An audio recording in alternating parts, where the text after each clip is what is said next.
누군가의 숨소리마저 어색한 조용한 밤이었다. 파리의 밤이 이토록 조용한 적이 있었던가. 보통 밤이 되면 파리지앵들은 생강으로 몰려들어 한 잔의 와인을 마시며 그들만의 밤을 보낸다. 새벽녘, 아무도 없다고 생각할 때쯤에도 노란 가로등 밑에서 농도 짙은 연인들의 입맞춤 소리가 파리를 뜨겁게 달구곤 한다. 월요일 밤이어서 그런가. 그 밤은 유난히도 조용했다. 춥기 좋은 밤이야. 반에 오는 폭네프 다리 위에서 생각에 잠겨 있었다. 오늘은 고흐의 밤이잖아. 하늘에는 별이 반짝이고 생강에는 도시의 옅은 불빛이 비치고 있었다. 그 모습은 고흐가 그린 작품처럼 아름다웠다. 파리 오르세 미술관에 있는 고흐의 그림 롱강의 별이 빛나는 밤. 그 그림 속 수많은 별은 황홀하게 빛을 쏟아내고 그 별빛은 강물을 따라 흐른다. 지금 해오의 눈동자에 가득 찬 파리의 풍경처럼. 철컹. 파리의 야경과 어울리지 않는 둔탁한 쇳소리가 강 주변을 에워싼 벽을 타고 울렸다. 해오는 눈을 질끈 감았다.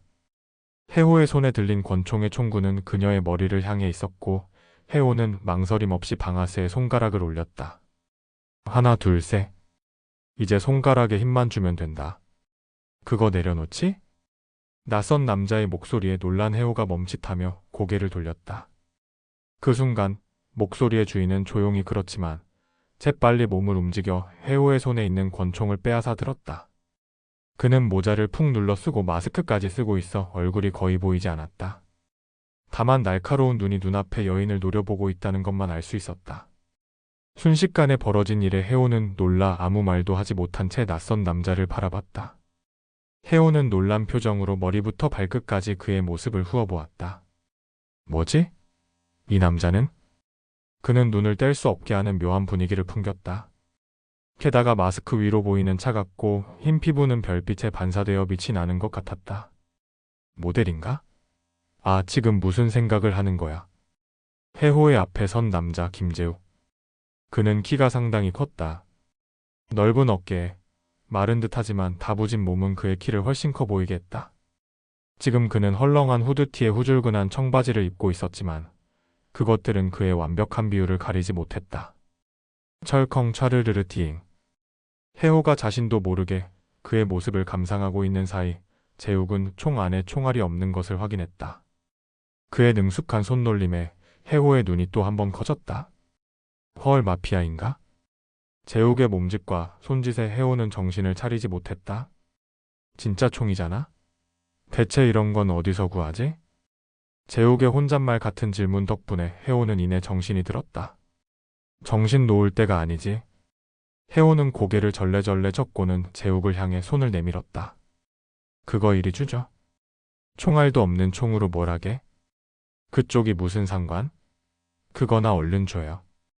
해오가 손을 더 가까이 하자 재욱은 뒤로 한 발 물러나며 총 든 손을 높게 들었다. 재욱의 행동에 해오는 미간을 찌푸렸다. 내놓으라니. 해오가 이번엔 그의 머리 위로 손을 힘껏 뻗었다. 그러니 재욱이 슬쩍 뒤로 물러났다. 그는 별로 힘을 들이지 않고 잘도 손을 이리저리 옮겼다. 살짝 약이 오른 해오가 까치발까지 들어가며 허공에 손을 몇 번 더 휘저었는데 순간 몸의 중심이 흔들렸다. 너무 위만 바라보고 움직였던 해오는 앞으로 기울어지며 낯선 남자의 품에 얼굴을 퍽 하고 파묻고 말았다. 욱. 해오가 황급히 얼굴을 떼어냈지만 하필 그는 하얀색 후드티를 입고 있었다. 해오는 양각으로 새겨져 있는 브랜드 로고 위에 입술 자국을 선명하게 남겼다. 초면에 키스 마크라니. 재욱이 예쁘게도 찍힌 해오의 립스틱 자국을 보며 중얼거렸다. 얼굴이 벌개진 해오는 신경질적으로 두 팔을 내렸다.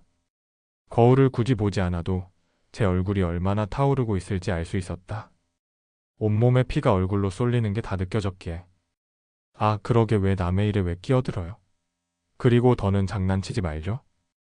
해오가 괜히 더 짜증 섞인 소리를 뱉어냈다. 아, 오늘은 정말 누구와도 대화하고 싶지 않았는데. 해오는 우울한 날이면 생강을 찾아 혼자 조용히 시간을 보내곤 했다. 권총은 그저 이 우울한 밤을 좀 더 드라마틱하게 만들어주는 해오만의 아이템이었다. 권총을 머리에 대면 심장은 뛰고 손에 땀이 날 만큼 긴장된다. 눈을 감고 하나 둘 셋. 떨리는 손으로 방아쇠를 당기고 탕. 그러면 쇳소리와 함께 긴장이 풀리며 우울함이 사라지는 기분이 든다. 천천히 눈을 뜨면 낭만적이고 고요한 고흐의 밤이 눈앞에 펼쳐져 있다. 아무 일도 없었다는 듯. 해오는 이 밤을 스스로 고흐의 밤이라고 불렀다. 물론 모르는 사람의 눈에는 파리 생강 앞에서 권총 자살을 시도하는 사연 많은 여자로 보이겠지만 해오에게는 특별한 밤이었다. 누구도 끼워주고 싶지 않은 위험한 장난을 하는 사람이 누군데. 그리고 남의 일이 뭔지는 모르겠지만 그 일이 머리에 총 쏘는 거라면 주고 싶지 않은데. 제욱은 권총을 든 손을 뒤로 숨기며 말을 이었다. 물론 남의 일에 나도 관심 없어. 근데 말이야. 내가 정의감이 좀 있거든. 모자와 마스크로 가려져 그의 표정을 다 볼 수는 없었지만 그의 눈빛은 단호하다 못해 서늘한 느낌마저 들었다. 그 앞에서는 그 누구도 죽을 수 없을 것 같지. 하, 어이없네. 이건 도둑질이지? 정의가 아니라 죄. 경찰 부르기 전에 내놔. 말은 바로 해. 권총을 가지고 있는 게 범죄야. 경찰은 내가 불러야 맞는 거고. 그의 말은 틀리지 않았다. 범죄를 저지른 사람은 허가 없이 권총을 소지하고 있었던 해오였다. 그는 그저 위험한 자에게서 총을 빼앗아 정의를 실현했을 뿐. 해오는 그가 정말 경찰을 부를지도 모른다는 생각에 머릿속이 하얘졌다. 그거 총알도 없잖아. 그냥 장난이야, 장난. 그러니까 그냥 줘요. 해오의 목소리는 조금 전과는 사뭇 다르게 기어들어갔다. 사람 쉽게 안 죽거든. 근데 목숨 갖고 장난치는 건 안 돼. 그의 목소리는 더 차가워졌다. 당신이 그러고 있는 동안 내가 아닌 다른 몹쓸 놈이 당신을 봤다면 어땠을까? 목숨을 스스로 버리려 하는 여자를 모두가 살리려 할까? 그의 다그침에 해오는 뜨끔했다. 이곳은 프랑스 파리였다. 밤이라면 무슨 일이 일어나도 이상하지 않을. 당신은 어쩌면 오늘 세상에 말 한마디도 남기지 못하고 죽을 수도 있었단 얘기야. 장난이든 아니든 사는 걸 운에 맡기지 마. 처음에는 그가 참 차갑다고 생각했다. 하지만 그로부터 불어오는 바람은 꽤 따뜻했다. 그 따스한 바람은 해오의 코끝에 다 찡하게 맴돌았다.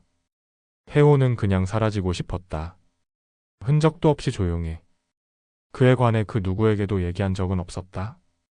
대신 총알이 없는 총을 들고 이걸 낭만이라 부르며 스스로 조금씩 죽음과 가까워지고 있었다. 그런데 처음 보는 이 남자가 끊어질 것 같은 해오의 삶을 붙잡았다. 오늘 이 바람의 감촉은 오래도록 기억에 남을 것 같았다. 그러니까 이 총은 경찰한테 걸려서 진짜 범죄가 되기 전에 보내주자. 제욱은 손에 들고 있는 권총을 생강으로 던지기 위해 팔을 들었다. 휙! 호루라기 소리. 해오와 제욱은 동시에 소리가 난 쪽으로 고개를 돌렸다. 멀리서 경찰이 소리를 지르며 뛰어오고 있었다. 제욱은 달려오는 경찰을 보고 서둘러 총을 강으로 던졌다. 퐁당. 강물에 총이 빠지는 순간 3명의 경찰이 제욱을 에워쌌다. 경찰들은 위협적인 태도로 그에게 양손을 머리 위로 들라고 말했다.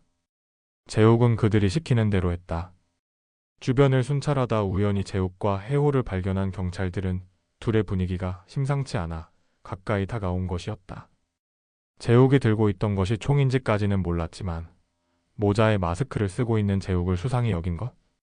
파리는 경찰의 이러한 갑작스러운 수사가 공공연하게 이루어지고 있었다. 테러의 위협이 늘있고 중범죄가 많은 도시이게. 따라서 경찰이 수상하다고 여겨 갑자기 신분증 제시를 요구해도 마땅히 응해야 했고 짐을 뒤지는 것도 허락해야 했다. 당신 무엇을 던졌지?